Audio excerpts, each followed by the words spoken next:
The Galactic Council chamber fell silent as Admiral Kethvar's 4 eyes fixed upon the human delegation. His chitinous mandibles clicked in what the assembled species recognized as amusement. Around the circular chamber, representatives from a dozen advanced civilizations leaned forward in their biopods, eager to witness what they assumed would be humanity's inevitable humiliation. So, Kethvar's translator rendered his words into crisp Standard Galactic. The primitives from all 3 wished to demonstrate their weapons technology.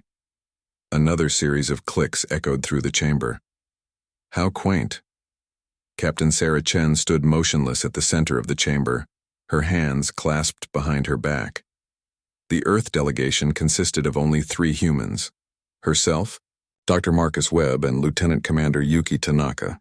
They seemed almost insignificant among the towering forms of the Zephyrian war chiefs, the crystalline matrices of the hegemony delegates, and the writhing tentacles of the Deep Void Collective. "With respect, Admiral," Chen replied evenly, "we appreciate the Council's time.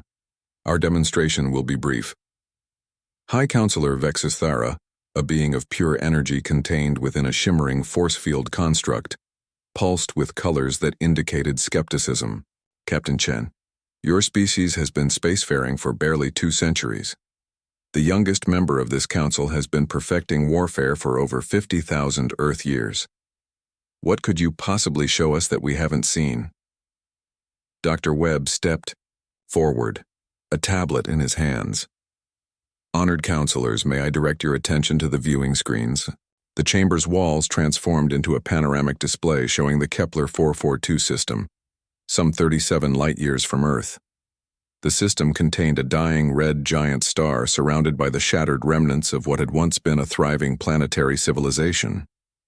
"This system," Webb continued, "was recently claimed by the hegemony as a forward operating base against the Scourge incursion from the Andromeda Spiral.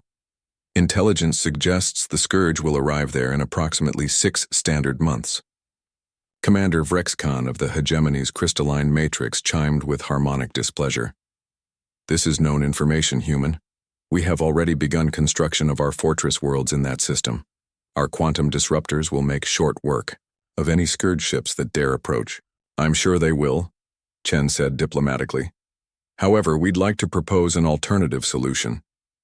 She nodded to Lieutenant Commander Tanaka, who activated a holographic display at the chamber's center. The image showed what appeared to be a simple metallic sphere, roughly 2 meters in diameter, covered in basic sensor arrays and primitive chemical thrusters. The chamber erupted in what could only be described as alien laughter. The Zephyrians roared with their 4-chambered vocal cords, while the Deep Void Collective's tentacles writhed in patterns that indicated mirth. "This?" Admiral Kethvar gestured with one of his razor-sharp appendages. "This crude chunk of metal is your great weapon?" "It's a probe," Chen replied simply. "A probe?" High Counselor Vexithara's energy field flickered with confusion. "You wish to demonstrate reconnaissance equipment?" "Not exactly." Chen's expression remained neutral. "Dr. Webb, if you would." Webb manipulated his tablet, and the holographic display zoomed into the probe's interior. The assembled delegates saw what appeared to be an incredibly simple mechanism, a series of conventional chemical explosives surrounding a dense metallic core. "Fascinating." Commander Vrexcon's harmonic voice dripped with sarcasm. "Chemical explosives. How primitive. Our children play with more sophisticated devices." "The core is interesting, though," Chen noted, pointing to the central mass. "It's made from a heavy element that doesn't occur naturally in this galaxy." "Synthesized materials are hardly revolutionary," Admiral Kethvar scoffed. "We've been manufacturing exotic matter for millennia." "This wasn't synthesized," Dr. Webb said quietly. "We found it." The chamber's mood shifted subtly. Several delegates leaned forward with renewed interest.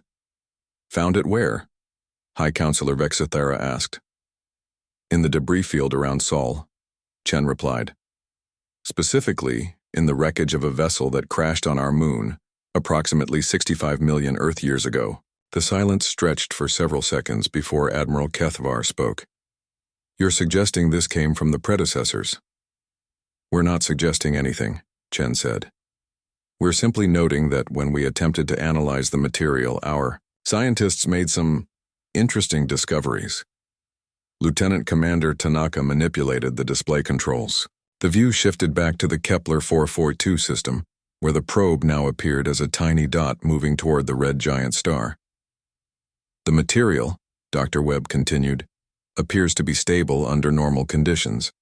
However, when subjected to specific quantum resonance frequencies, frequencies that match the harmonic signature of stellar fusion, it becomes less stable. Define less stable, Commander Vrexkan demanded. Well, Chen said, checking her chronometer, you should see for yourself in approximately 30 seconds.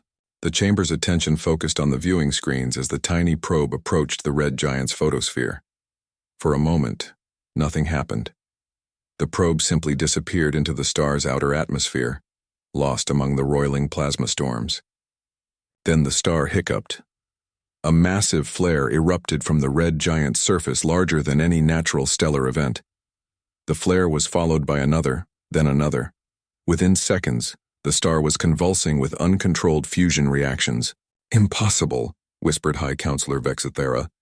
The convulsions intensified. The red giant's outer layers began to expand rapidly. But instead of the slow death of a normal planetary nebula, this expansion was violent and chaotic.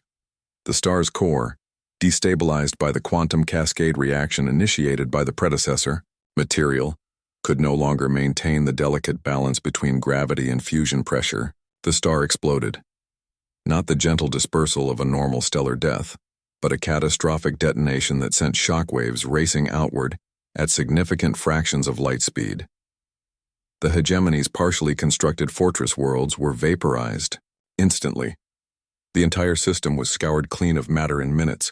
The Galactic Council chamber remained utterly silent as the viewing screens showed the expanding shell of superheated plasma, where the Kepler 442 system had existed. Finally, Admiral Keithvar found his voice. You destroyed an entire star system. We removed a potential staging ground for a scourge invasion, Chen corrected. The system was already dead. We simply expedited its transition to a new state of matter. With a 2-meter probe, Commander Vrexkan's harmonic voice had lost all traces of sarcasm. Primitive chemical explosives, Dr. Webb added helpfully. High Counselor Vexithera's energy field pulsed through several color spectrums, before settling on what the humans recognized as deep respect. Captain Chen, on behalf of the Galactic Council, I believe we should discuss humanity's integration into our defense planning with considerably more urgency. Chen nodded politely. We thought you might see it that way. Dr. Webb has prepared a presentation on our other archaeological discoveries. Shall we proceed? The assembled delegates exchanged glances, or the equivalent for those species that possessed such organs. Several began frantically updating their home governments through quantum communication arrays. Admiral Kethvar's mandibles clicked, but this time the sound carried no trace of amusement. Perhaps, he said slowly, we have been premature in our assessment of human technological capabilities. Perhaps, Chen agreed with a slight smile, though in fairness, Admiral, our weapons really are quite primitive. We just have excellent timing and apparently very interesting neighbors. As the chamber's lights dimmed for Dr. Webb's presentation, more than one delegate found themselves reconsidering their species' historical assumptions about the small, apparently harmless bipeds from the third planet of an unremarkable yellow star. After all, any species that could turn stellar archaeology into a weapon of mass destruction was clearly not to be underestimated. The humans, it seemed, had just announced their arrival on the galactic stage with the subtle grace of an exploding star.